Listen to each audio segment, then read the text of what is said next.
ओरछा प्रवास से लौट रहे सिंधिया समर्थक मध्य प्रदेश शासन के ऊर्जा मंत्री प्रद्युम्न सिंह तोमर का काफिला कुरवई में विद्युत मंडल के बाहर धरना दे रहे आउटसोर्स कर्मचारियों ने रोका। काफिले को रोका आउटसोर्स कर्मचारियों ने ऊर्जा मंत्री को अपनी मांगों को लेकर दिया ज्ञापन।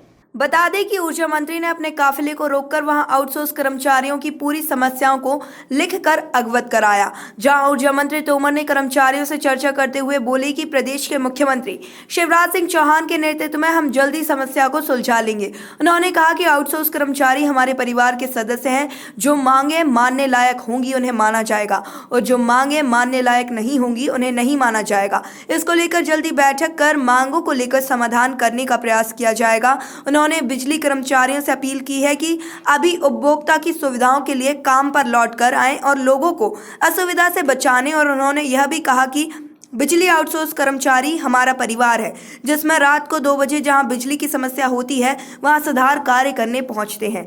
मीडिया से चर्चा करते हुए ऊर्जा मंत्री ने उपचुनाव को लेकर कहा, कोरोना काल में कांग्रेस ने कोई नेता समाज सेवा करने आगे नहीं आया। इसी से अंदाजा लगाया जा सकता है कि हम जनता के सेवक हैं और हमें पूर्ण विश्वास है कि जनता की सेवा कभी बेकार नहीं जाती है। इतने मैं दावे के साथ कह सकता हूं कि कोरोना महामारी के समय सड़क पर कोई कांग्रेस का नेता नहीं दिखा। मध्य प्रदेश की सरकार, केंद्र सरकार ने जो किया है वह पूरी मध्य प्रदेश और देश की जनता को पता है। उन्होंने मोदी सरकार के घर घर वैक्सीन लगवाई है और इस बारे में मोदी जी की योजनाओं के बारे में उचित रूप बताया है। निरीक्षण कर लेते हैं, लाइनें खंभों पे खुद चढ़ने का, आपका नालों में उतर के आप सफाई भी करने लगते हैं। आपका एटीट्यूड बाकी मध्य प्रदेश के नेताओं से अलग है। फिलहाल आप उपचुनाव आज घोषणा हुई है, उसके संबंध में आपका क्या कहना है? क्या जीतेगी आपकी पार्टी?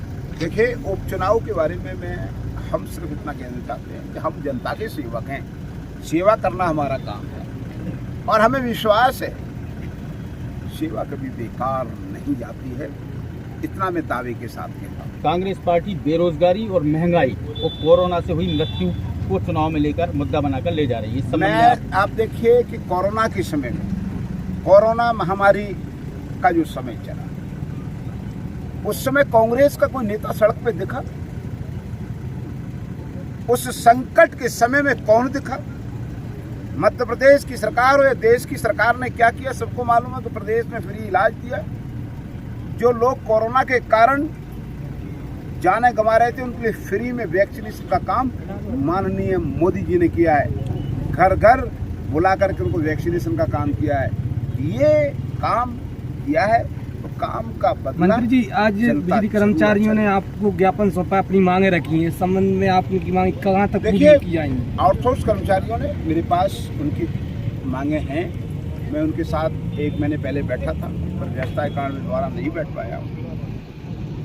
जो समस्याएं मैंने उनसे स्पष्ट बात, मैं ये घुमा फिर के बात नहीं, मैं भी इंसान हूँ, कुछ समस्याओं को समझता हूँ और जो समस्याएं हम हल कर सकते हैं एक परिवार के मुखिया के नाते माननीय शिवराज सिंह के नेतृत्व में हम जरूर उनकी जायज बातों को सुनेंगे और उनका समाधान करने की कोशिश करेंगे। मैंने उनसे अपील की है कि आप लोगों से मेरा अनुरोध है कि बिजली कंपनी का काम उपभोक्ता की संतुष्टि, उपभोक्ताओं की संतुष्टि के साथ बिजली कंपनी इतना काम करो कि थोड़ा वो फायदे की तरफ दौड़े। ये सेवक भी अगर 2.25 लाख रुपए सरकार पैसा देती है, मुझे मानदेय देती है, तो आप देखते हो ये सेवक जरूरत पड़ने पे बिजली के रात को 2 बजे भी जाकर के निरीक्षण करता है। और इन लोगों को जब पैसा नहीं मिलता है, अगर कोई ठेकेदार बदतमीजी करता है, बदमाशी करता है, तो उसके खिलाफ भी जाकर रात को 2 बजे FIR करता हूँ। आप ऐसा मत समझिए, अगर इंसानियत के नाते तो मंत्री जी, अभी फिलहाल में इनकी हड़ताल आज ही खत्म हो जाएगी आपके बयानों के अनुसार? नहीं, मेरा कहना है कि मैंने अपील की है उनसे और हमने कहा कि हमारी माननीय शिवराज सिंह की सरकार उनकी आवाज़ को सुनने की जो यूनान बातें हैं वो पूरी कोशिश। आपकी भावनाओं को समझता हूँ। आपके साथ कोई अन्याय ना हो ये सुनिश्चितता करना हमारी सरकार का दायित्व है। मैं भरोसे के साथ आपसे कह रहा हूँ कि आपकी बात को जो हम बातें जो स्वीकार कर सकते हैं वो हम जरूर आपकी स्वीकार करेंगे और जो स्वीकार नहीं कर सकते को स्वीकार। हम आप लोगों के भविष्य में नौजवान हो खुशहाली देखना चाहते हैं। ये मेरी कोई राजनीतिक बात नहीं है। आपको भरोसा करना ना करना ये आपका अधिकार है।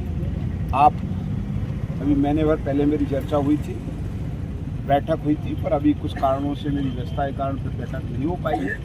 मैं फिर बैठूंगा और आप लोगों की बात को सुनूंगा और इतना मैं भरोसा आपको दे सकता हूँ।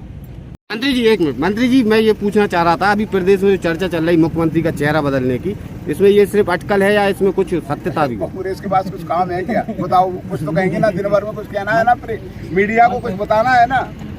मंत्री जी को दबाव दिया जाता है, आप लोग मैं आपकी बातों को इनको यही सब बातों पे अभी मैं कुछ बोल दूं, मुझे आप समझिए ये समाज कुछ समझने की कोशिश करिएगा, इतने में मैं आपको की बात कहना चाहता हूं। तो सर हम भी यही चाह रहे हैं कि हम लोगों पर कोई एक्शन नहीं होना चाहिए। मैंने आपसे क्या कहा, आपने बात कही है, मेरी बात करूंगा। आप अपनी बात काम तेज करके क्यों नहीं कहना चाहते? तो काम तो सर 15-16 नहीं तो काम तो मेरे को मंत्री बने वो कितने दिन हुए? कुछ चीज़ें मैं भी समझता हूँ पर आप नहीं समझना चाहते हो। मैं सार्वजनिक रूप से आपकी पीड़ा को या आपकी बात को या आपके अच्छे काम को या आपके गलत काम को मैं कोई चीज़ समझ करके बात करेंगे और माननीय शिवराज सिंह जी के नेतृत्व में अच्छा निर्णय हम करेंगे, इतना ध्यान रखें। KNN न्यूज़ के लिए कोरवई से अभिषेक जैन की रिपोर्ट।